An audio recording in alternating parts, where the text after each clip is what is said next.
La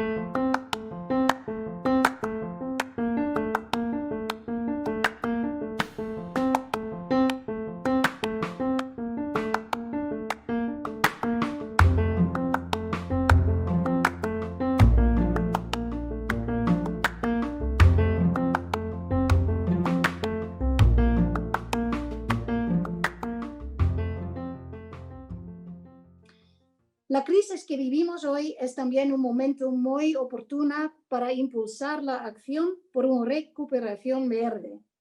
Ignorar el clima y la degradación ambiental mientras se trabaja para salvar la economía sería cortoplacista y perjudicial para las próximas generaciones. Y espero que muchas de las personas que escuchan son jóvenes. Esta pandemia de COVID-19 es ante todo una tragedia humana.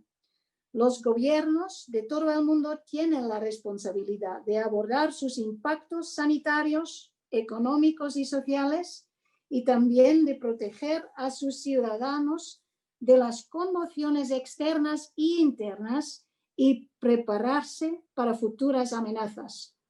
La recuperación de COVID es la oportunidad para que los gobiernos demuestren que son realmente capaces de abordar esos desafíos mediante una construcción de sociedades inclusivas y resilientes para la salud y el bienestar de sus ciudadanos. Bueno, yo estoy planeando es mandar un resumen de nuestro webinar al Ayuntamiento de Ámsterdam y ver si hay un camino para colaborar con Costa Rica y quizás con la ciudad de San José. Y espero que después del webinar ya no hablemos de crecimiento de la economía, pero que seamos protagonistas de la humanidad. Muchas gracias. The next panelist is Vice Minister of Economy, Industry and Commerce, Carlos Roberto Mora Gomez. He has a master in economy from the Catholic University of Chile and worked as economic and financial analyst and investigator at the Central Bank of Costa Rica and as economic consultant for different countries in Mesoamerica and the Inter-American Development Bank. I give the floor to you, Mr. Vice Minister. Thank you very much. Muy buen día a todos. Señora Marije de Jeude, presidenta de la Junta Directiva de Holland House Costa Rica. Profesora Kate Raworth, profesora de la Universidad de Oxford y creadora del modelo de la economía de la dona. Y señor Edward Müller, rector y presidente de la Universidad para la Cooperación Internacional. Es un placer para mí estar en esta mañana con ustedes, principalmente conversando con un modelo tan innovador y que nos plantea tantos retos. Porque la economía tradicional ha basado su éxito o el éxito de las naciones en un solo indicador, el crecimiento del Producto Interno Bruto, a tal punto que muchos economistas lo han convertido casi en un objetivo en sí mismo y se han olvidado del verdadero eje central de la economía, la satisfacción de las necesidades de las personas. En las últimas décadas se ha logrado mayor conciencia de que el crecimiento de las economías no solamente se puede medir por el PIB, sino que tiene que venir acompañado de una serie de indicadores de bienestar en un planeta en que todos los recursos se volvieron finitos y el crecimiento económico no ha sido ni inclusivo ni sostenible.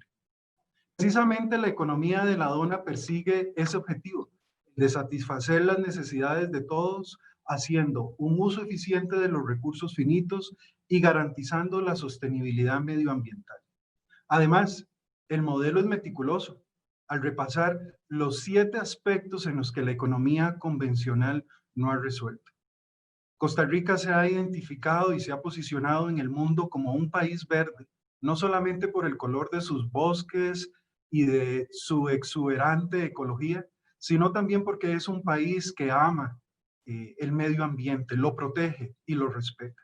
Para el Ministerio de Economía, Industria y Comercio, como rector en el diseño de políticas de Estado en materia de fomento a la iniciativa privada, desarrollo empresarial y fomento de esa cultura empresarial, es de suma importancia apoyar la creación de nuevos modelos de negocio que incorporen la tecnología, la innovación, pero también haciendo un uso sostenible de los recursos y garantizando la satisfacción de las necesidades de toda la población.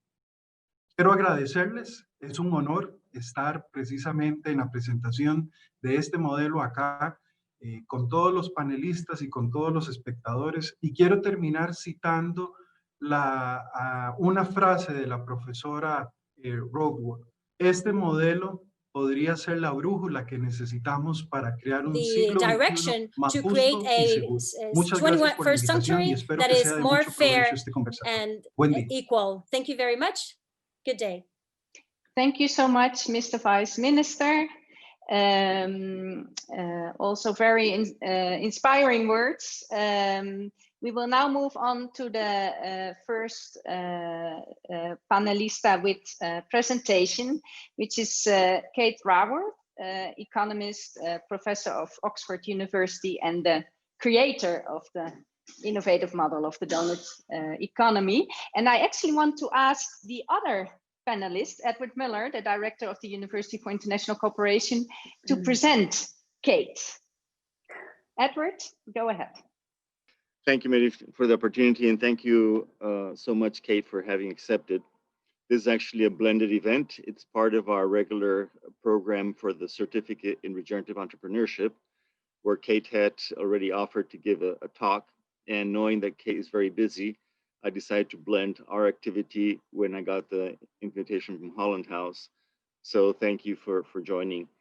I won't say much right now. I think Kate is well known, but I've had the pleasure of knowing Kate already for several years, and the Doughnut has been a basic component of inspiration for the Regenerative Costa Rica initiative, which I'll talk on later. So, with no further ado, please, Kate, the floor is yours.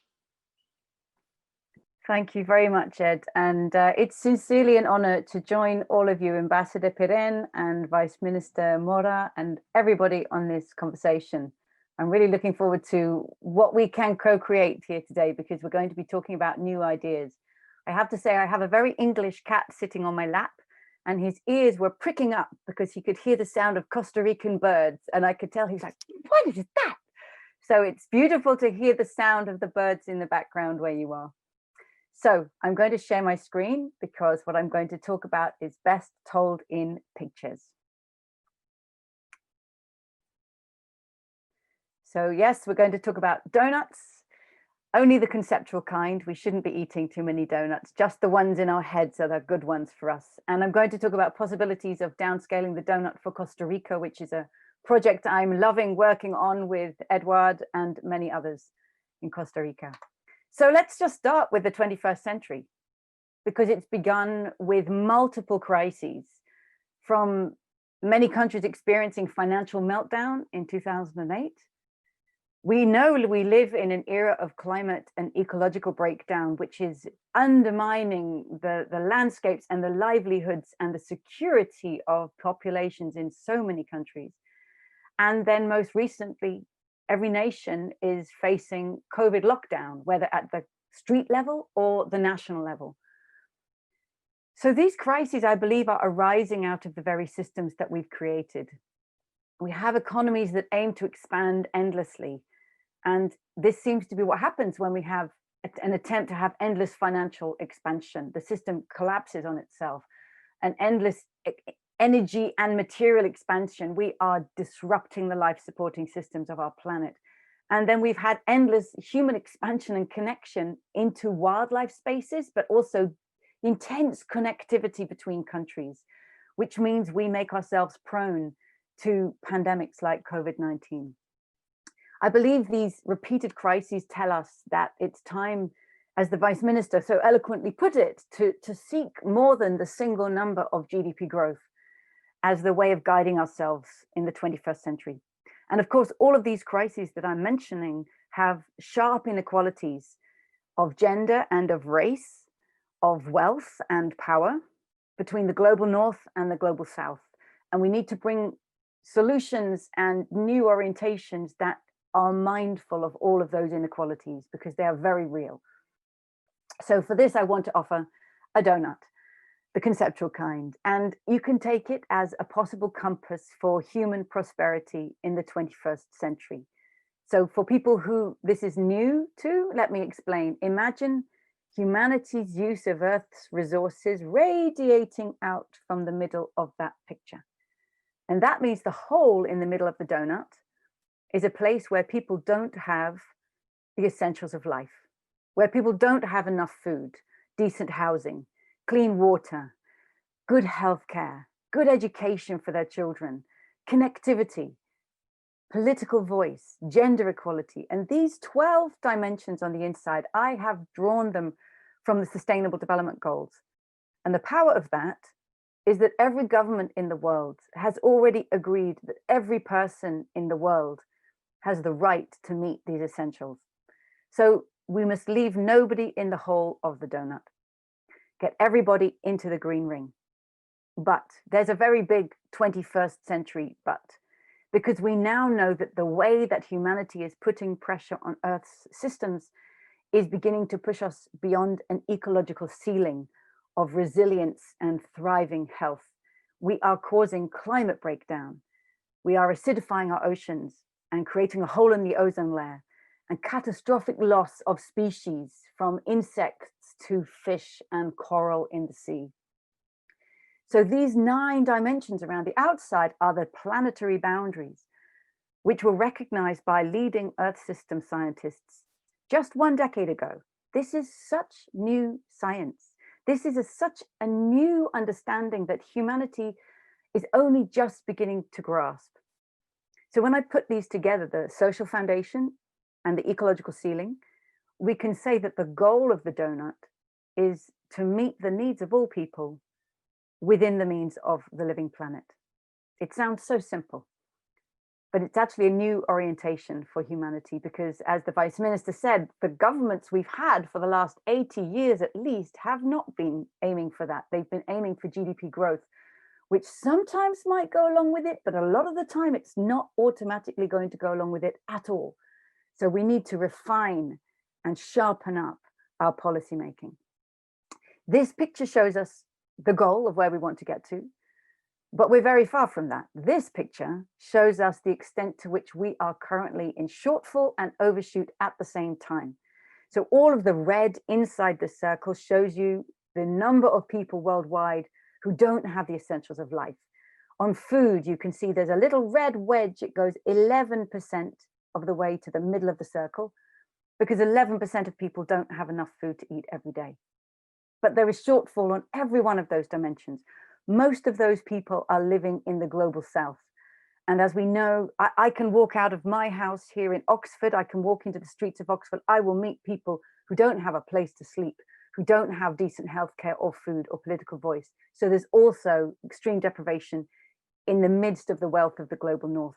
Billions of people cannot still meet their most essential needs. And yet we have already overshot at least 4 of these planetary boundaries. On climate change, the ecological ceiling is set at 350 parts per million of carbon dioxide in the atmosphere.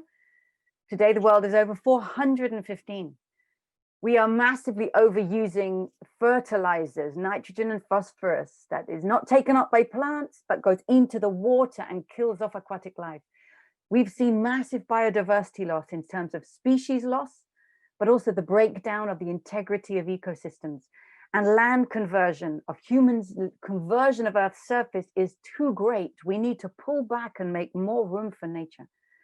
So I call this humanity's selfie. Yo llamo eso el selfie de la humanidad. Esta es nuestra imagen colectiva y en estos días del siglo XXI. Y ya hemos visto esta imagen. Ya no podemos dejar de no verlo, no podemos olvidarlo, y nuestros nietos podrán ver esto. Y de ahora, ese era el indicador que tuvimos en el 2020. Y yo sinceramente creo que mirarán hacia atrás y nos van a juzgar a todos nuestros nietos por lo que hicimos cuando ya nos dimos cuenta, porque ninguna generación antes de nosotros vio esto. Así es que, ¿por qué esperaríamos que los modelos del siglo pasado y las teorías económicas Why would we expect any of those to solve this problem? None of them were designed for this problem because they never saw it. This is our challenge. This is our understanding. And we need to recreate economic theories and policies and businesses and community actions and international agreements that start with this reality and that tackle this challenge and start to turn it round, so that when we face our grandchildren, we can be proud to say, yes, we saw it and we were the generation that began to turn the story around. So I'm showing you the donut at the global scale, and this is a very challenging picture. If we seriously allow ourselves to see and feel what that holds, it holds all of the news headlines that no doubt we all see every day, of floods and glacial melt and droughts and fires and disruption and poverty and inequality.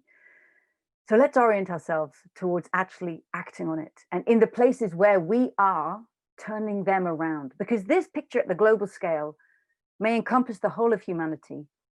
But of course, most action happens at governance at a national level or a city level or a regional level. So what if we downscale the donut to the level where policymaking actually happens and where people feel they have the power to make a difference?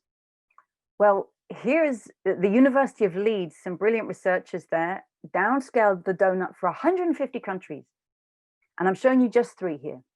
On the one end, you have Rwanda, which you can see from the red inside is falling far short on meeting their people's most essential needs, but they're not overshooting any of those planetary boundaries. They're both putting very little pressure on the earth as a nation. At the other side, you have Australia, which is meeting the needs of all its people. Of course, there is still that deprivation of people within the global north, but they're not picked up because this is quite a low global threshold on social well-being. And in terms of countries that are almost doing it, Australia's up there. But look at the overshoot of those planetary boundaries, massive overshoot. And to be clear, this isn't just use of Earth's resources that's happening on the land we call Australia. It's the use of Earth's resources that's embedded in all the products that Australians import and consume, the food and the electronics goods, the consumer goods, the clothing, the construction materials. So it's their global footprint on the planet. And then a country in the middle, Brazil, falling short quite significantly on a number of people's essential needs and overshooting 7, even almost all of those planetary boundaries, already an overshoot. So having to solve both of these challenges at the same time. Now, I know what many people on this call are thinking, so where's Costa Rica? Well, Costa Rica is the country I often show as the story of possibility, because Costa Rica, like Brazil, is falling short on people's needs and already an overshoot. But as you can see, it's falling short on a few of those social needs, and it's overshooting planetary boundaries only a little bit. Compared to most countries, Costa Rica is closer than most to meeting the needs of all people within the means of the planet. And you haven't even started trying to do that. That hasn't even been yet an explicit policy goal. Just imagine what could happen if you aim for that. To me, Costa Rica is the country of possibility because you show that it's nearly possible to meet the needs of all, nearly almost within the means of the planet. So know that you are an inspiration of possibility to other countries. Let's put these in the context of 150 countries. So the sweet spot is that top left-hand corner where the donut is, where we meet the needs of all people, but we do it without overshooting pressure on the planet. Now, what you can see is that there's no country that is doing it. There's no country that is meeting all people's needs within those means of the planet. So to me, this tells us we are all developing countries now. There is not one single nation on the planet, no matter how rich, that can put up its hand and say, we're developed, because they're not. That was a very 20th century conception. When we take a 21st century understanding of what human well-being depends upon, the richest nations in the world have as much of a transformation to make as the poorest nations, a very different one, but it's an equally unprecedented journey. And to me, this tells us that what we need now in every nation is unprecedented humility from the richest especially, but also unparalleled ambition to start driving nations in a new direction. Now, in and amongst these, there's Costa Rica. It looks like Costa Rica is in the middle of the pack, but that's because this measures, are you over a planetary boundary? Are you falling short on social thresholds? And Costa Rica is on multiple ones. But as I said before, you're actually overshooting much less than most countries, and you're falling short much less than most countries. So it's actually, I think, well within the scope of Costa Rica to be one of the fastest movers to that corner. I hope that gives you ambition to do what is indeed possible for your nation. Every country needs to make this journey, and we've never seen it. So let's use 2020 post-COVID as the pivot point where we start making the transformations we already knew that we already needed. This is at the national level. I want to bring it down a level, because together with the C40 cities, together with circular economy and biomimicry, we at Doughnut Economics Action Lab have pioneered what it means to downscale the donut to a city. And that's why I'm so thrilled that this call brings together the Netherlands and Costa Rica, because of course, Amsterdam is the pioneering city that has done and published its city portrait. So I'll just introduce to you the concept. We invited Amsterdam and other cities, Portland and Philadelphia, to ask themselves this question: how can our city be a home to thriving people in a thriving place while respecting the well-being of all people and the health of the whole planet? And that breaks down to 4 questions. We call them the 4 lenses of the city portrait. The first question: what would it mean for the people of Amsterdam to thrive? So what does thriving mean for those people? We have to ask them. We have to ask the people of Amsterdam, what for you is the good life? For your culture, for your norms, from your history, from how you understand what a good life is. What does thriving mean here? And where are you? How close are you to thriving? Then we need to ask, what would it mean for Amsterdam to thrive within its natural habitat? Because every city, like every nation, is placed in a different, unique spot on Earth's surface. In an Arctic circle or on the equator, at the top of a mountain or deep in a valley, in a floodplain or in a savanna. And so nature thrives and survives differently in each of those places. And how can we make our cities and our nations belong in the ecosystems that they are embedded in? What would it mean for Amsterdam to store groundwater just as the nearby landscape does? What would it mean for Amsterdam as a city to cool the air as the nearby forest would do? What would it mean for Amsterdam to house biodiversity as the forest houses biodiversity? So how can our cities aim to belong in the landscapes of which they are a part, so that humanity truly is part of the living world? So these two, the social and the ecological, they're local aspirations of a place. We want to have good lives for people here with clean air and healthy forests and fresh water in the river. That's great, but we have to recognize that every place is embedded in global relationships and has impacts on people and the planet worldwide. So we have to set that local aspiration in the context of global responsibility. So we also ask, what would it mean for Amsterdam to respect the health of the whole planet? Think of all of the food and electronics and consumer goods and clothing and construction materials that are imported into Amsterdam every day, and all the waste that streams out. Where do all those resources come from? Where does all the waste go? And what impact do they have on the planet? That is a good part of what's making all high-income cities and countries overshoot planetary boundaries. It's from the resources they draw from the world. So how can they transform that consumption draw on the world so that they pull back within planetary boundaries? And then lastly, think also of the people involved in picking and packing the fruit, in stitching and sewing the clothes, in packing and shipping the consumer goods, in digging and mining the construction materials. All the peoples whose labor is in those supply chains, all the communities who are affected by those supply chains. How do we ensure that those supply chains respect the fundamental rights of those people? So these are the 4 questions that we asked in Amsterdam's city portrait. And it's not an easy portrait to look at. Amsterdam is a pioneer because it was willing to publish its portrait that shows that Amsterdam has a port importing cocoa from West Africa, from plantations on which we know there is modern day slavery. So it even connects the city of Amsterdam to exploitative labor practices on the other side of the world. But for me, this is really to the integrity of the city of Amsterdam. They said, we will publish this because this is true for cities everywhere. It doesn't go away just because you hide it. Let's make it visible, and then let's ask these questions. How do we transform? So we held workshops in Amsterdam, in Portland, and in Philadelphia with city change makers.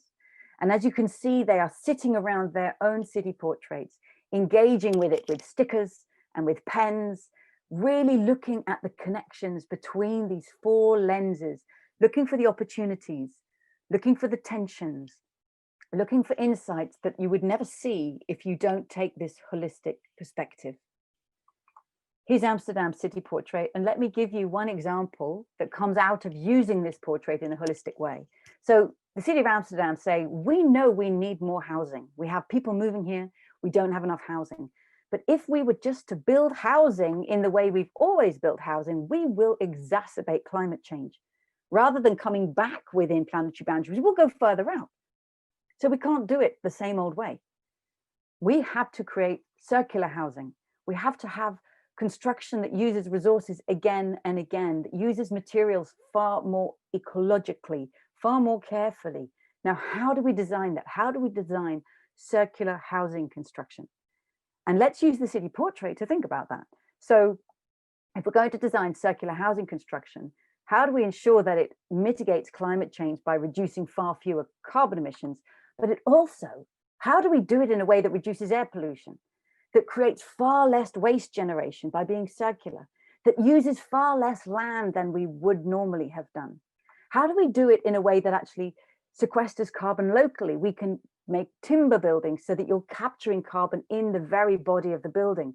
How do we harvest energy? We put solar panels on the roofs of the building, so we're capturing solar energy. How do we support biodiversity? By building niches into the wall that allow birds and creatures to live.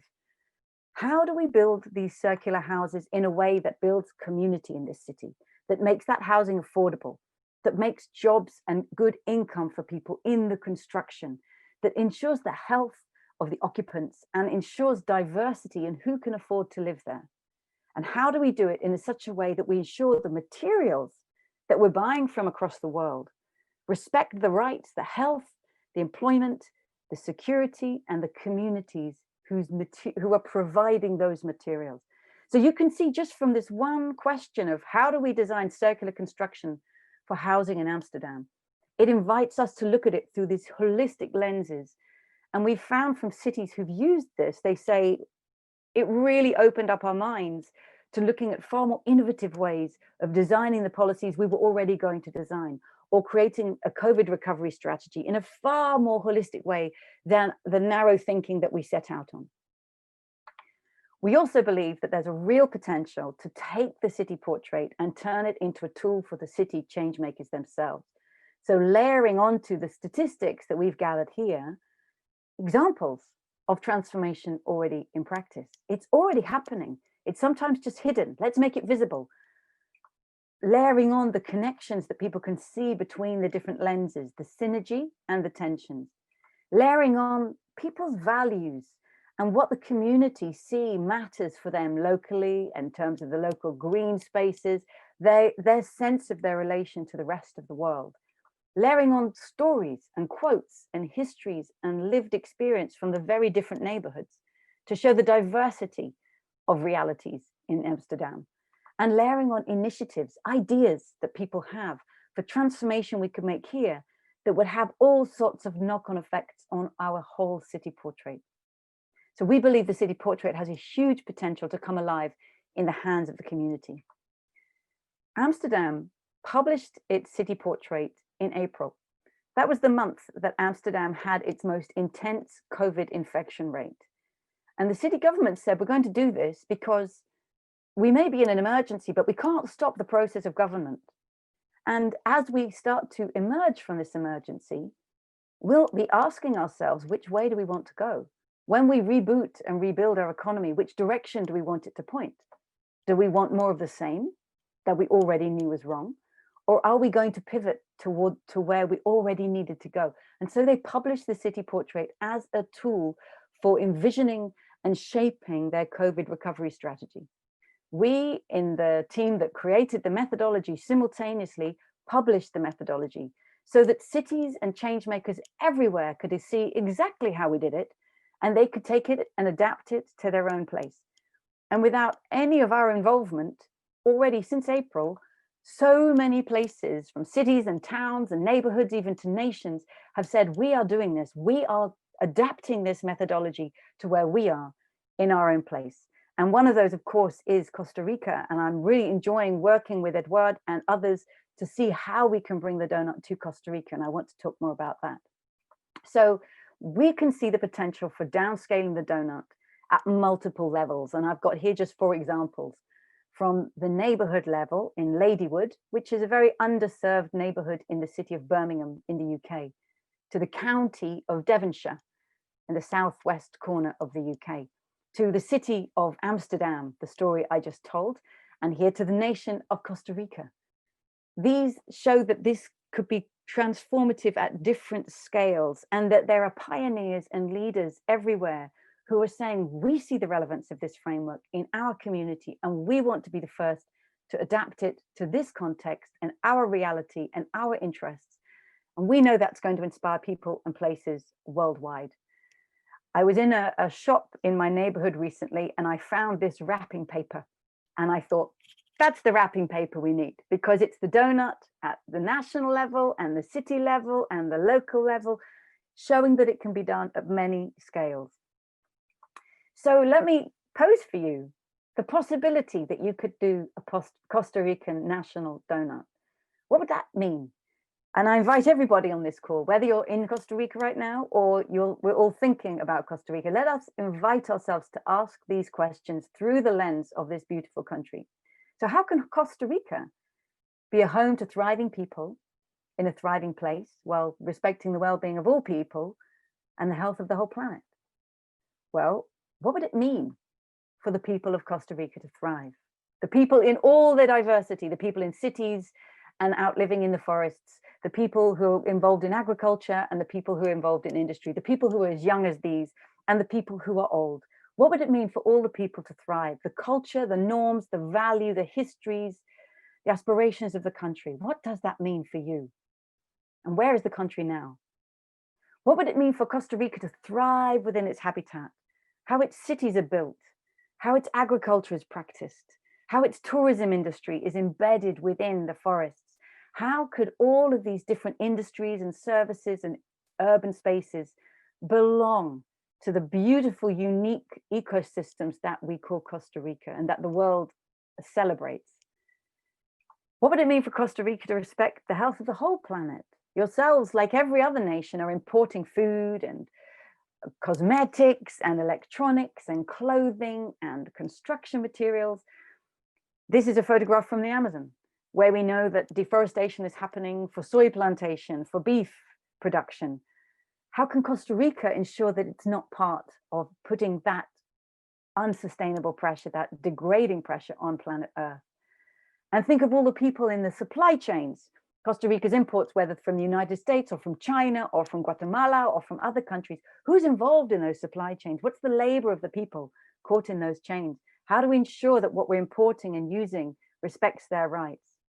So these are really big questions. And I hope for everyone in Costa Rica, they give you a possibility of opening up a huge inquiry that belongs as a national conversation, that involves society and ecology, that is both local and your global footprint, because we believe these questions do orient a city and a place and a nation to that 21st vision of thriving regeneratively and distributively. So let's come to the dynamics that we think cities and countries will need to bring about to make this happen. How can we get into the donut? The 20th century, and I'm going back to the Vice Minister's comments here, the 20th century promised us that growth would deliver. This from economics is called the Kuznets curve on inequality and the environmental Kuznets curve on environmental degradation. And the Kuznets curve promised that as you grow Inequality may first increase, but then it will decrease and things will even up again. And the Kuznets curve promises that as you grow, environmental degradation will first increase, but then it will decrease. It turns out this isn't true. Growth does not even things up again. Inequalities have been rising in so many nations, and growth does not clean up after itself. Ecological degradation is only rising, especially when we look at a nation's global ecological footprint. So these dynamics are not going to sort themselves out, and growth will not automatically take us to where we want to go. We need to create new dynamics for the 21st century. The first one is to move away from degenerative linear economies, industries that take Earth's materials, make them into stuff we want, use it for a while, and throw it away. And that take, make, use, lose is what pushes us over planetary boundaries. It's what runs down the living Earth.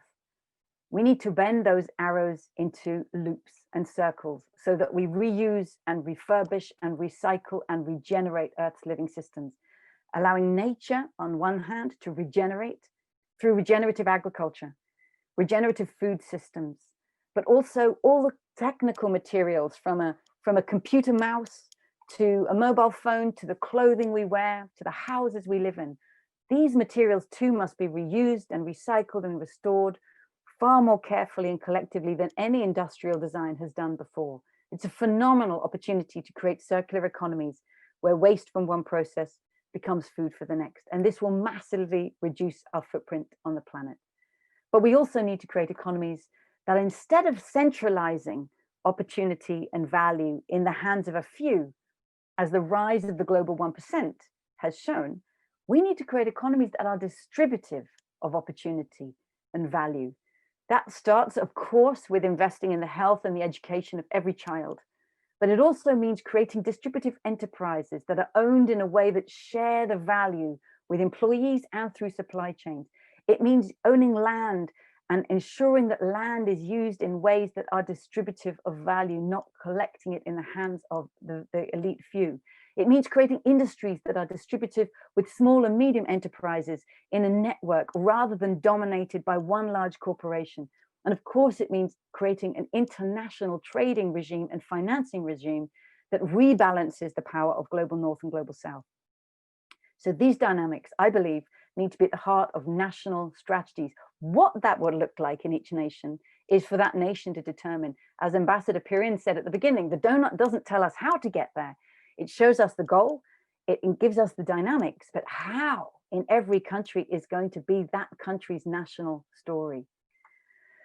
Here for me is the inspiration that we can draw on, that in the 20th century, the major technologies that industry depended upon were centralizing by design. It was fossil fuel production, it was mass factory production, it was communications through a centralized switchboard, and knowledge in patents and copyrights.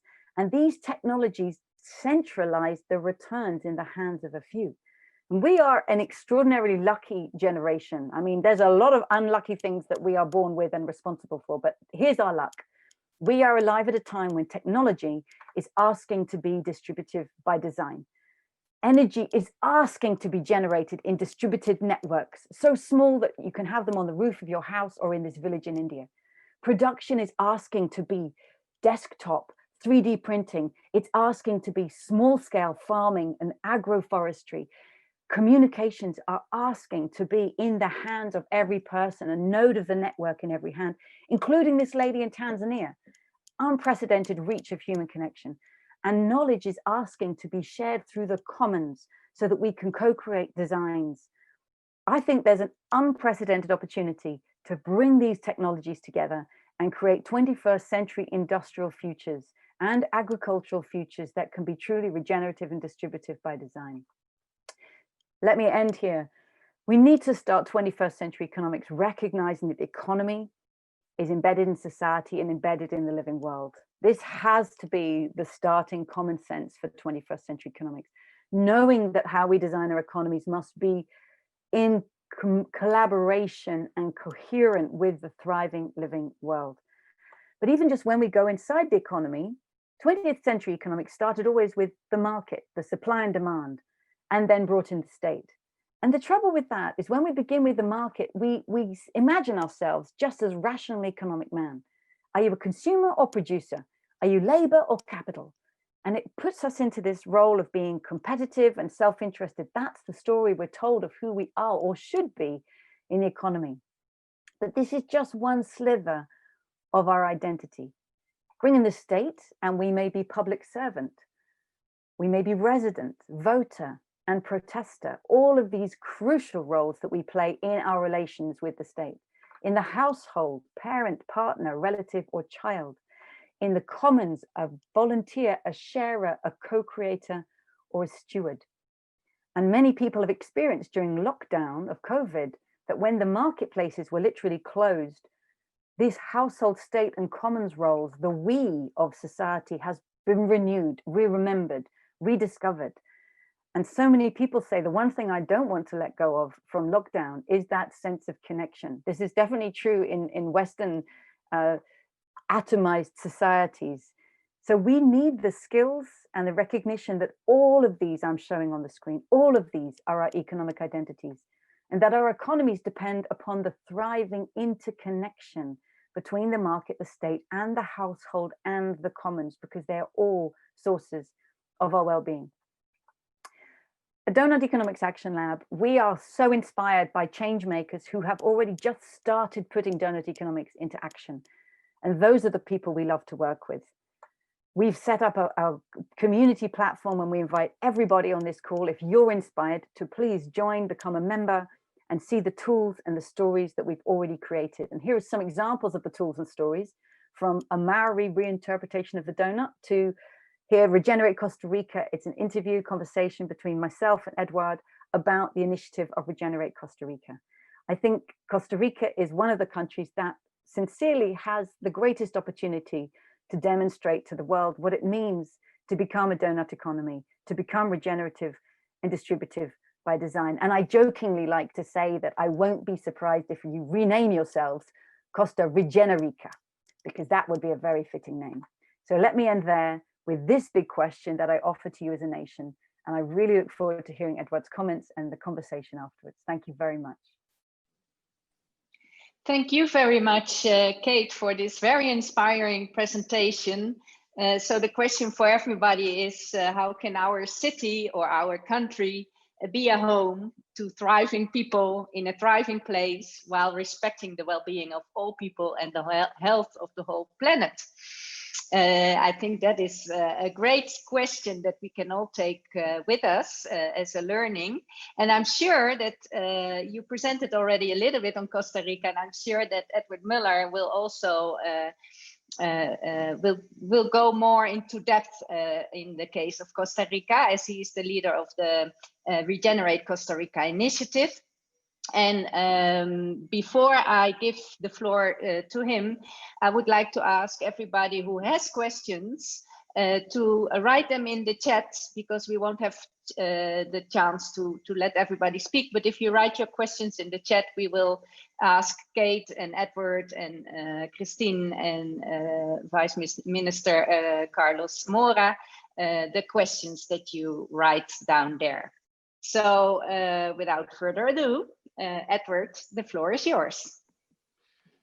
Thank you. Thank you again for the opportunity of speaking to you all. And Don Carlos, thank you for being listening. And Mrs. Ambassador, thank you for the opportunity for organizing this opportunity to discuss the donut for Costa Rica. I'm going to make a short presentation. Actually, Kate already covered a lot. We usually are complementary, but Kate really went into some explanations, so it saves me a lot of time and I can land into the Regenerate Costa Rica action quicker. So we know our planet is in a dire condition. We know that we have to make changes quickly, and it's beyond making our impact smaller. We actually need to regenerate the world. And that's a little bit what I'm going to talk about, especially after COVID. COVID is giving us an opportunity to rethink. And what we're doing is actually a road mapping process on how to emerge post-COVID on a route to well-being of the planet and all life forms. We have to start considering ourselves as part of this evolving planet. So we know for many decades, at least people like me who have been working on biodiversity for decades, that we should have crossed the bridge from our economic system seeking a better harmonious relationship with nature. We're still stuck in the middle of that bridge. Now we can either run to the other side and actually start learning from nature how to live in balance with it, or then we can slowly come back and bounce back to our old economic system pre-COVID, which will inevitably lead us to a collapse in our civilization, probably quicker than later. Our development path has not been a positive one. Kate already mentioned this on the global donut. We have given importance to values which really don't represent a value. Consumption, money, our whole economic system is geared to a linear process, which at the end will not give opportunities. It's been 33 years since the Brundtland report came up with the definition of leaving future generations the possibility of living good lives. These future generations are really mad at us now because they know the planet is dying. They know they have no future the way we're going. They know we had to act a long time ago, but we really need to act now quickly. And you can't eat money. They don't really value a lot of the things that my generation was taught even at school on what to value and what is important. So I personally think we are in a historical moment for our civilization. Other civilizations have collapsed before us, but we have the advantage that we have enough science, enough knowledge, and enough communications around the planet to be able to actually reverse this. These impacts have also affected Costa Rica. Costa Rica is a country, or has become a country over the last few months, especially the last 2 months, that I don't like. I don't recognize it as my country.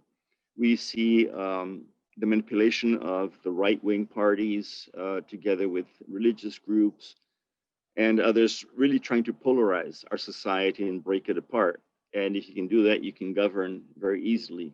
So we really need to have a discussion on what is the well-being that all groups want. If we look at the future, and we all agree that we want happiness, we want well-being for our family, we want our kids to have a future and have education. Sorry, Edward, are you sharing your screen? Yes. We don't see your screen, I'm sorry. Oh, you should have told me before. I'm sorry, I forgot to share my screen. I've been zoomed out too much. I didn't. It's okay, you were sounding good. Okay, great. Yeah. Now you can see it, right? You need some more detox of the Zoom. Yeah, this is my detox week and I'm not detoxing completely, as you can see. So now you can see my screen? Now we see it perfectly, thank you. Okay, continue. Okay. So we actually need to think if it's really an economic issue or not. I don't think so. I think it's the economy is a symptom. It's the whole society falling apart. It's our value system falling apart. So we need to actually move to a different stage. And Kate already mentioned, the gross domestic problem, as Lorenzo Fioramonte states it. And you can see the inequality index with Gini growing in parallel with GDP. And actually there's the term in Spanish, which I love to use. And I know a lot of economists get mad at me for using this term, which is Producto Interno para Brutos, which means internal product for the dumb. It just matches. Take the S away and there you have it. So if we don't move away from the way we measure development, it's not going to happen. So going back to Kate mentioned already the planetary boundaries, which define actually a safe operating space for humanity, and which make us actually realize that we are already in the Anthropocenus. The main global changes are caused by humans right now. And as Kate mentioned, a lot of people don't actually realize that biodiversity loss is going to make humanity leave the planet before a lot of other changes, followed by fertilizer use, land use change, and climate change. And the most impressive thing for me is that agriculture has been proven to produce 80% of the global changes, only about 30% of climate change. But if we take all the planetary changes into account, the way we produce our food is actually killing the possibility of humanity and many other life forms to keep on being with us. So it's all over the media. There is no hidden secret here. We know that biodiversity is going to be the end of the planet if we don't really do something about it. The GBO5, this global report that came out a couple of weeks ago, show that all nations have not met the Aichi targets, which we established 10 years ago, promising we'd stop biodiversity loss.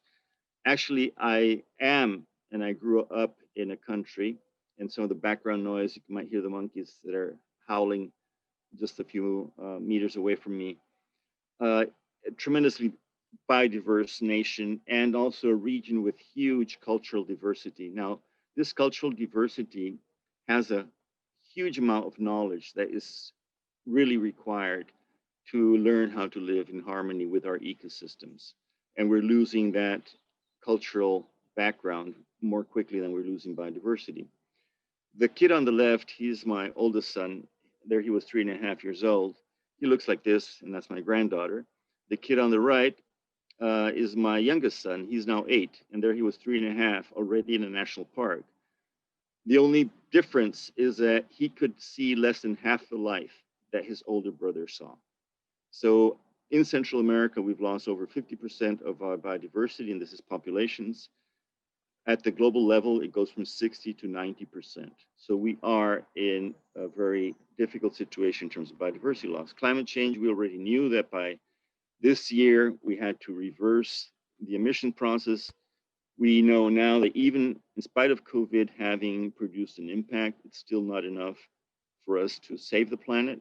We actually need to pull carbon from the sky and put it beneath our feet.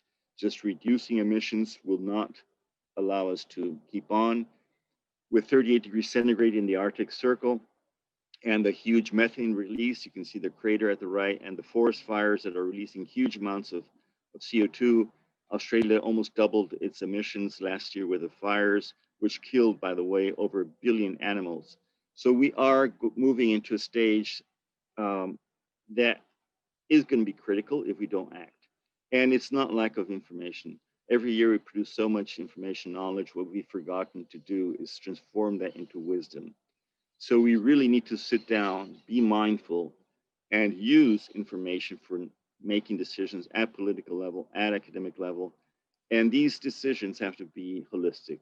One of the biggest problems we have is that we are working with a reductionist system in a reductionist academic model, where the disciplines are the strong points, the peer-reviewed journals, but our complex problems today require holistic solutions. So in terms of academia, it would require a big sledgehammer to throw the walls that separate the different faculties and get everybody to work together on solving our most important problems right now, the biggest challenges. So are we going to be just mere spectators of this new normal, or are we going to actually get active, roll up our sleeves, and become part of the solution? So we were told that we need to learn to adapt to planetary collapse.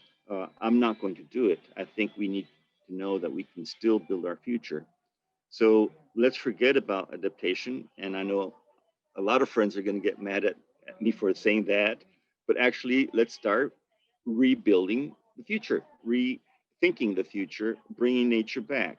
And nature has shown us in these months that we gave a vacation that it is resilient, it is bouncing back, and it's giving us an opportunity. But we need to realize that nature does not need us. We made a mistake with environmental education, telling people we had to take care of nature. So a lot of people think that by recycling a bottle or planting a tree, they're really doing good. We should have told people, and we should have learned that nature does really not need us. We just need it to function, to keep us alive. So an environmental impact assessment that allows you to do environmental damage, just making it a bit less, is legal today, but it's actually immoral in terms of the planetary stage we're in. So nature still is giving us another opportunity. It gave us this virus, which put all humanity on its knees. And I see it as an opportunity because we could have a potential vaccine or treatment for this virus, but there is no vaccine for planetary collapse. So this is giving us the time to think and rethink what we're doing. And actually, I see it as a huge opportunity. We see change happening very quickly all over the world. People don't want to bounce back. We need to bounce beyond to a different future. So we need to realize that we are nature. We're not separate from nature. And this is a key fundamental aspect that we have to change our mindset. So the Ministry of Environment shouldn't be the last ministry on the list of importance above, all the others. The Ministry of Economics, the Ministry of Finance are way above in the decision-making process at a country level. We need to reverse this, and we need to actually think the other way around. Nature should come first if we want to stay alive. We have lots of information. We have science, we have knowledge, we have nature-based solutions, we have the biomimicry initiatives that show us how to use nature as solutions. So it's not lack of information. We just need to reinvent ourselves. We need to rebirth our civilization. I used to think of a revolution, and I was for many years, an activist. Now I think more of it as an evolution, where we go from the ego society, the ego economy, where we have man on top, the woman underneath, and all life at our feet, to a transition stage of the eco economy, the eco society. But what we really need to do is move quickly to Seva, where humanity is in service of life on the planet. We have the conditions to make life possible, to enhance life. A good business today is the one that enhances life. So we need to give more than we take. So if we look at the Three Horizons model, I'm not sure how many are acquainted with this. We have the red line, which is a business as usual, where we're losing the fit for purpose of this economic model. There are a few things that are worth conserving, but the rest is going to collapse and is in the process of collapsing. And we have the transition to the regenerative world we need. Now, in order for this to happen, we need activists, we need actions, we need organizations that are on Horizon 2 that produce innovation and move us to that viable future. And that's where Doughnut Economics fits. That's where our University of International Cooperation fits. That's where a lot of our initiatives, the Regenerative Costa Rica initiative fit. We're actually that catalyzing agent to accelerate the transformation. And this gives me the background of Buckminster Fuller when he said, don't fight the existing system. Now, if you want to change the system, build a better model that will make the old one obsolete. So we actually have to transcend the thinking of superiority over nature and really think on the cycles of nature, on the relationships, on the care of life. This is the feminine principle, the principle of caring, of feeling, of belonging to a greater whole, of generating the vitality with a spiritual component to move forward. So Kate already mentioned this, and I can then skip over it very quickly. But coming from German descent, I used to think Germany was a model to follow. And I always grew up thinking that many of our Latin American countries had to look at Germany as an economic model to develop. And now I realize that Germany has been unsustainable ever before I was born. Its ecological footprint way surpasses its biocapacity. That means that going back to the German donut, it has achieved that social development using resources from the rest of the planet. So it actually has been sucking away the resources of other countries to be able to satisfy its social development. If I go to Latin America and choose two countries, Chile and Costa Rica, Chile is a country recognized by the World Bank, by IDB, by many of the international economic organizations as a model country of competitiveness. If you look at the social development, before COVID, Chile had twice the amount of inequality that we have in Costa Rica. And for me, I've been working for many years with Chile. That is the reason why society collapsed in October last year. People were left out of the system. And So Chile has gotten a lower social development with a large footprint compared to ours. And so this actually strengthened what Kate was saying about Costa Rica having an opportunity to show that we can do it differently. And if you look at social progress index in health and wellness, Costa Rica and Germany are at the same level. Chile is below. So actually, I can summarize and say Costa Rica is a model for development because we have the health and wellness we require at a way smaller impact. And this is what led us to establishing the Regenerative Costa Rica initiative back in 2018. We've been doing it slowly, but we're doing it surely, and now it's accelerating. And what we're doing is actually we're building the future we want. And that is the whole basis for this new approach. So Kate already mentioned the Doughnut Economy Actions Lab, which was just launched a few weeks ago. And this is opening a huge opportunity for collaboration, not only with DEAL, but also with all the other initiatives around the planet. We need to join forces and learn from others' experience, exchange experiences, co-create solutions. And this is what we're going to do. And what we're going to do is actually work on identifying our planetary boundaries, which are the most important ones. You can see land use change, ecological footprint, nitrogen, phosphorus, CO2 emissions, those are all exceeded, and inequality, which has actually grown significantly since COVID, and employment also. So how do we reverse these conditions and get to the ideal donut? And this is going to happen with a lot of different partners that have already engaged with us since already some 3 years ago on moving forward. And this is where Kate has actually been fundamental in allowing us to think things through on how we're going to do this road mapping process. So when we talk about this, what is regenerative development? It's not a trend. It's not a fashion word. The main difference is it's beyond sustainability. So actually the outcome of regeneration would be a sustainability. If we manage to bring conditions back for life, we can actually live in a sustainable planet. But this requires this holistic approach, a holistic vision, moving away from the reductionist disciplinary approach that our academic world has developed, that our institutions have developed. The Ministry of Environment should not be separate from the Ministry of Agriculture. It should be only one minister.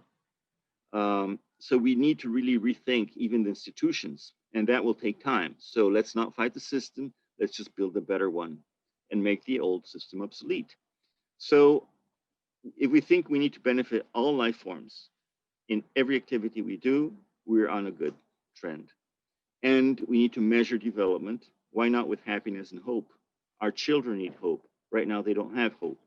So if we can measure progress by hope, it will actually engage many, many people to join us in this process. So how do we integrate these 6 dimensions in a holistic approach? It sounds complicated. We have been learning how to do it, and the best way to do it is actually thinking of starting with territories.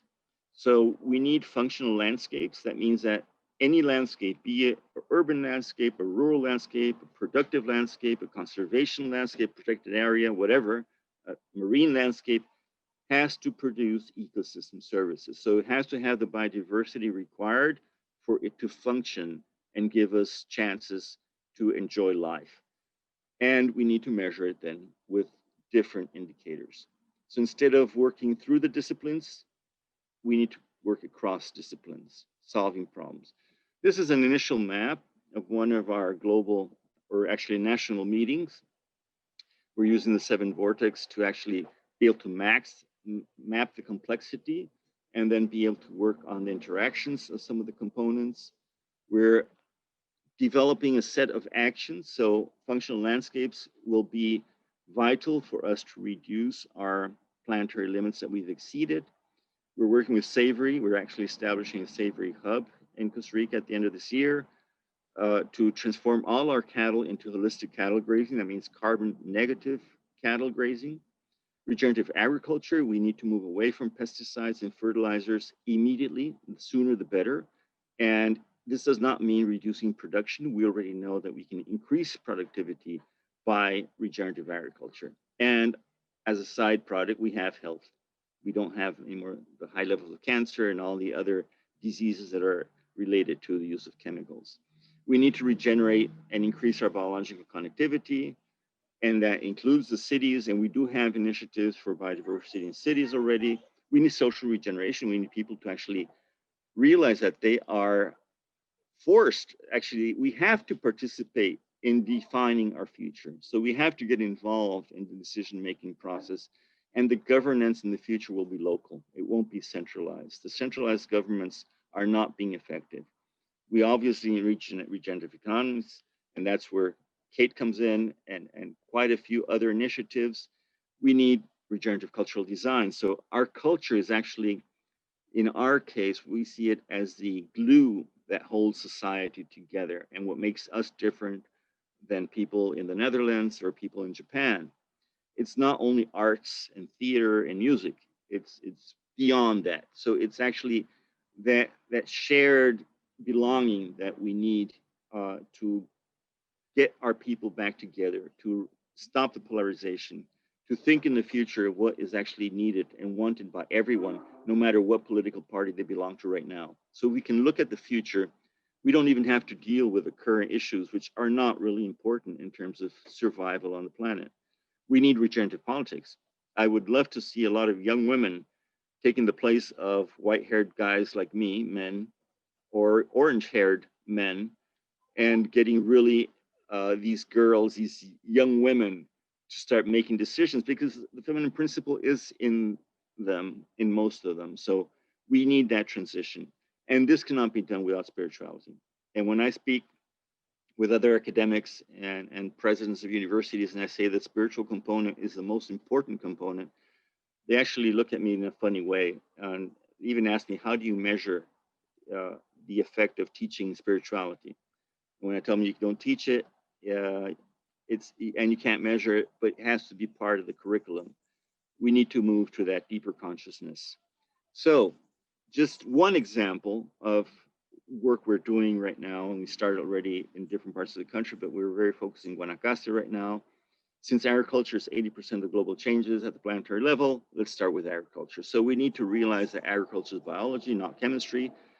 If chemical agriculture is so good, let's put a chemical stamp on chemical agriculture. Why do we force the people who are doing it well to pay lots of fees to get an organic certification?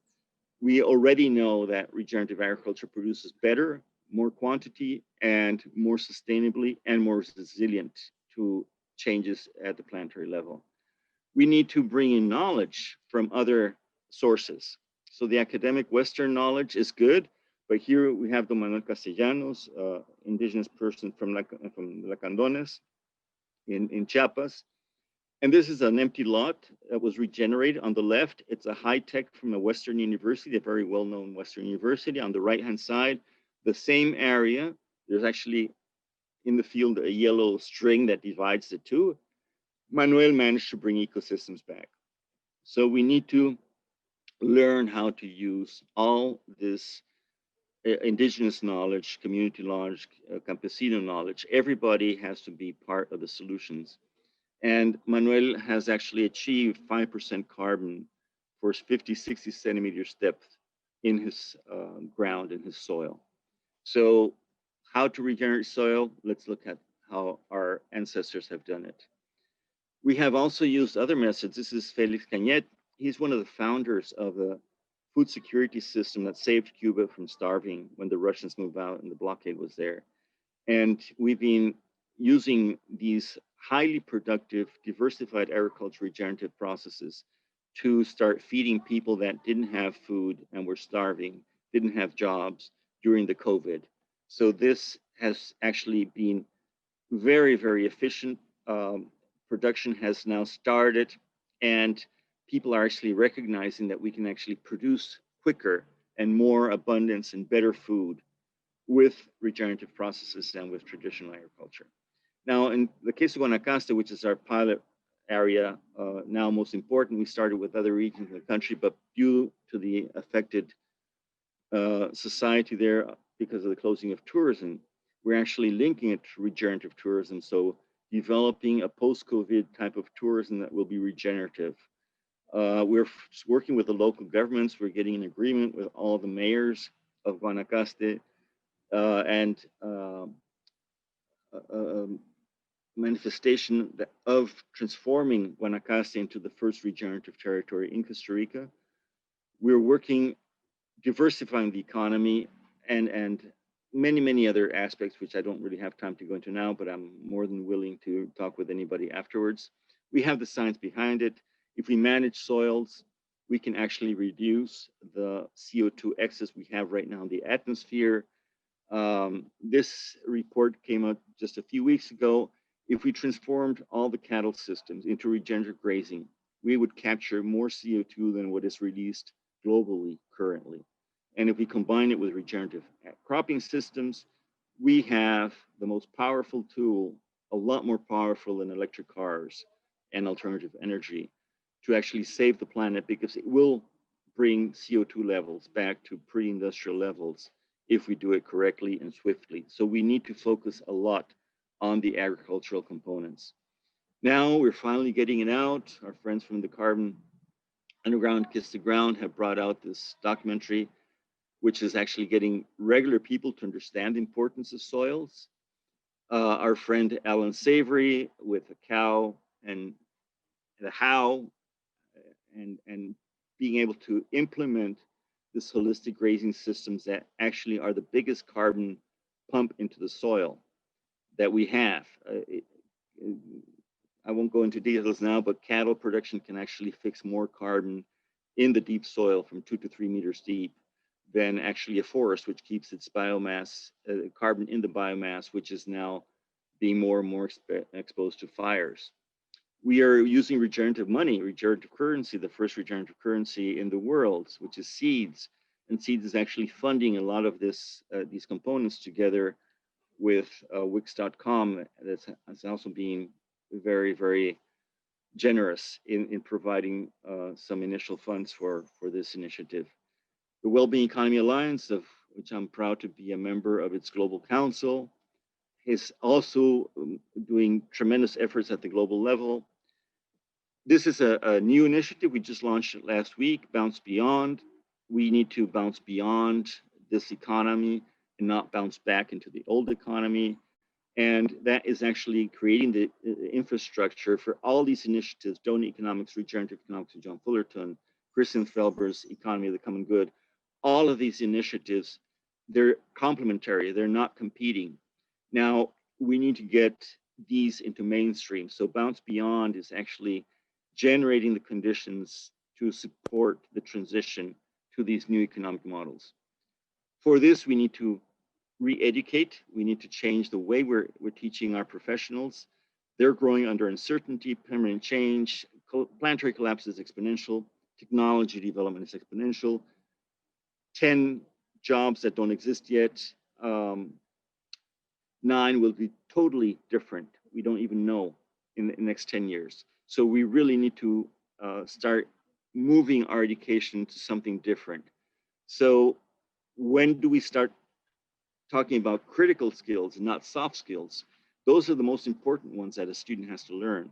The technical stuff he can actually learn on YouTube. So how do we actually move, and how do we realize that it starts with me? It starts with ourselves. So we need to change. We need to develop the consciousness. We need to start changing our habits and do it then collectively and co-create the solutions. This puts our whole Ministry of Education upside down. Is a classroom a place to learn? I don't think so. Do we use the same ruler to measure all students, even so they're all so different? We cannot use the measuring stick that we used to have for the last century in this future education. So this is a complete redesign. Forget competition.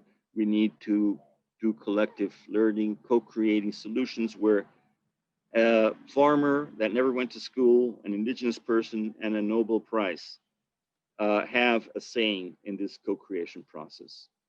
So I hope we will be remembered for awakening to this new reverence for life. I really hope that we can achieve that sustainability, and we have to do it through regeneration, and we need to celebrate this life. So biggest question is, will we act on time? And that is what we're trying to do by working with Kate in this process. So thank you, and sorry for not having shared my screen at the beginning. Thank you, Edward. Also a very inspiring presentation. Really great to listen to you and Kate. The message is clear. We need to act. We need to act. We need to rethink the model of economic growth. Go from this degenerative to a regenerative development. Focus on well-being instead of welfare. Like buying a package of cigarettes contributes to GDP growth. But if you take care of your grandmother, and nobody is measuring that, a lot of the good things in life are not measurable. So it's really great to hear what you are working on, and not only you, but with a lot of stakeholders, as you also explained. And actually, there have been various questions in the chat, and we wanted to focus the webinar mostly on your presentations, but I do want to share some of the questions with you. And mostly they're about the political process, how to make it happen politically. And also, like the other questions, they relate a lot to who are the main stakeholders and what is the role of each of them.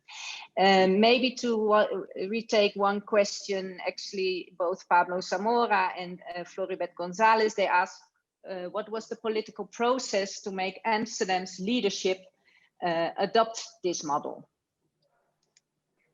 I think that one is basically for Kate. Sure. So obviously I'm not on the inside of Amsterdam's leadership, but I can tell the story of what I understand happened. So the city of Amsterdam decided it wanted to embrace a circular economy strategy and has a goal of being 100% a circular economy by 2050, which is a crazy goal if you think about it, because nobody knows what 100% circular economy means. But it's the kind of goal that this era needs, the moonshot aspiration. They also had the commitment to say we will have no fossil fuel cars in the city by 2030. And they also had a commitment to say we want to increase equality and inclusiveness and democratization in our city. Now, no sensible government will have three strategies, one for circularity, one for energy, one for democracy. You're not going to do it. You need a framework that recognizes these are connected holistically. And when they came across the donut, I think they said, we see everything we're trying to do in this. And so embrace the donut as a tool drawing up their circular economy strategy, and realized that it helped enrich that strategy. And then said, we want to do a downscale donut for our city, and really wanted to pioneer that. Now, when we had created it, the interesting thing is that the city government came to us and said, now that we look at this portrait, we realize that the city institutions that we have are not set up to achieve it. As Eduard was saying, we need to knock down the walls between the university departments. And the city government was saying, we need to knock down the walls between our own departments, because we are so siloed in what we do. So we ran a workshop for them. Let me grab my favorite tool. Here we are. We ran a workshop for them last year where we said, let's look at the city governance as a design. How is it designed? And how can it be redesigned for this end? So we look always with any company or any city government, we invite them to look at the design of themselves. So one, what is your purpose? Why do you exist? What are you in service to? Now, Amsterdam has a really fantastic purpose. They've stated their purpose to be a thriving, regenerative, inclusive city for all residents while respecting planetary boundaries. If every city and nation began with that articulated purpose, we would be at least 50% of the way there. So Amsterdam has this very clear purpose to be regenerative. The second question is, what are your networks? So how do you relate to the suppliers who you're buying from? And how do you relate to your own citizens and your own voters? So how are you connected? How are you connected to other cities? How are you connected to other initiatives? How are you connected to change makers? So no government is going to ever be able to do this alone. as Eduard has shown, these wonderful networks of collaborators who say, we're not competing, we're collaborating. How do we make a strong network and ecosystem of change makers? Thirdly, how are you governed? So who has voice in decision making? Which ministries have voice over each other at the moment? Who is at the table when a decision is made? And what are the principles and the rules and the culture of decision making? What are the metrics by which we're judging success? And what are the incentives given to individuals, to companies to achieve that? So purpose, networks, and governance. In a way, these are the easy ones. Then we need to go deeper into the design. How is your city or your nation owned? Who owns the land? Who owns the data? Who owns the decision-making structures? In a city, you know, who owns the spaces of the city? Who owns the power to generate finance? Who owns the industries that dominate this country? Because the ownership will profoundly determine the bottom one, which is, what is the finance in your city or your country? What is it in service to? Is finance here saying, I'm investing here because I want the highest, fastest return possible, and if you don't deliver me that, I'm gone? Or is the finance here saying, I'm investing in a commitment to the future that I know we can bring about together? I'm investing in social and ecological regeneration, and I know that the investment I'm making with you is going to bring that about. That is key, turning around finance, and it depends on how it's owned, how it's governed, how it's networked, and the purpose it's in service to. Sometimes we end up being driven by finance and everything else gets determined in service to finance itself. We need to start at the other end with a regenerative purpose and design our city institutions. So we ran a workshop with the city government of Amsterdam, had amazing discussions. And they said, we don't normally get to talk about these things. And we came out of our silos and we looked at the deep design of our city. And as I said, you need to do this with every company as well. Look at the deep design of your company, or look at the deep design of your university or of your public library. Whatever institution can look at itself. So that's where Amsterdam came from, and they've now embraced it. And I think they're getting energy from seeing that other cities are inspired by what they're doing. And let me say it again, it's not easy. It doesn't mean that Amsterdam is already doing everything perfectly. It's already a donut economy. They're not. But they are being honest enough to look in the mirror of the reflection that this brings and to say, let's restructure our statistics. Instead of creating an annual report of statistics of our city, we're going to structure them around the four lenses of the portrait so that we start to look at our city through new lenses. That's great, Kate. Also the tools that you're using. I already looking at the chat, I see we need to do a follow-up event in which we maybe get hands-on workshop here and invite municipalities and also communities, so that communities also can define their own development, as Randall Saborio writes in the chat. Not sure if maybe the ambassador wants to add something to this. Also seeing that it's about a city in the Netherlands, how can we go about it so that both cities in the Netherlands and also in Costa Rica will implement this new economic model? Thank you, Marije, and thank you both Vice Minister Eduard, Kate, for really inspiring presentations. And I'm sitting at the tip of my chair to see, you know, what we can do within the responsibilities also that we have as an embassy. And honestly, I must confess, I wasn't even aware yet that Amsterdam was already trying to translate this Doughnut Economics to their own municipality. So as I said in the beginning, I will surely try to get in touch and see if there is any link or liaison that we can bring about. But at the same time, I'm also very much intrigued by the politics, because in the end, we have an incredible, inspiring mission, but at the same time, there will be clashes of interests, obviously. And where are those interests being debated and being discussed? I don't have the answer to some of the questions in the chats that also indeed are about the politics and short-term visions of politicians, interests to be chosen again, the long-term vision, which is difficult to keep alive if you live on a day-to-day basis with daily consider. So I'm also still intrigued by many of those political clashes and where do you solve and where do you discuss at least those. Thank you very much, Marije. I'd like to leave it at that. Thanks. Thank you so much. I would also like to ask the Vice Minister to maybe share some thoughts about how we can disseminate this great model of well-being to cities in Costa Rica. Muchas gracias. Thank you very much. Certainly, the creation of public policy does not come from the desk of a public official from a ministry. Public policies should be created or co-created with communities, with people, and this is what we try to do. And I'm going to give you an example, because there are many initiatives, many private initiatives, just like it was highlighted by Mr. Eduard. The University for International Cooperation has a series of very important tools to help give solutions. But from the central government, we recently launched a national strategy of bioeconomics.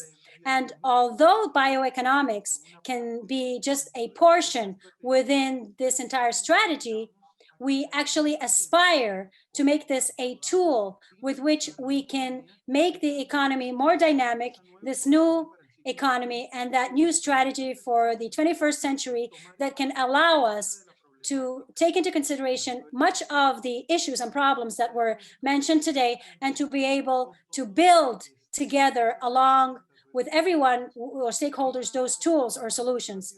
I would like to quickly comment that the 5 pillars of the national bioeconomics strategy has to do with rural development. It has to do with biodiversity, and precisely with how we use biotechnology and nanotechnologies in the development of new models of making business. Also, how do we use residual biomass as a way of having alternative energies? A 4th pillar talks about the advanced bioeconomics, which is basically to foster and encourage everything to do with entrepreneurships. And last but not least, how do we use the bioeconomics or urban bioeconomics theory and green cities, based on what Kate was mentioning and Eduard, to be able to tap into and make the most of these concepts in the development of sustainable, inclusive societies that can help us to break those paradigms that the model was showing us in all those gaps which we have not been able to cover as a society. Thank you very much. I think that with this, we have responded to several of the questions that we have in the chat, because they were very much I should focused. keep to the English. I'm sorry for the translator that I just automatically changed to Spanish. But thank you all for your great comments. With this, we touched upon the main issues that were asked in the chat, the political will, and also the stakeholders that should be involved. I thank you very much to all 4 panelists to be present today in this very inspiring webinar. I learned from Kate that already a lot of people are joining the community of the Doughnut Economics Action Lab as we speak. So it seems we are taking action already, although being part of the lab is of course not enough, but it is a start. And we will share this webinar in the Facebook page of the Embassy and also of Holland House. So if you want to look back at it, that's possible, and share it with everybody who could not join us today. And hopefully there will be a follow-up to this webinar on the Doughnut economic model. Thank you so much, and have a nice day or evening for those that are on the east of the globe.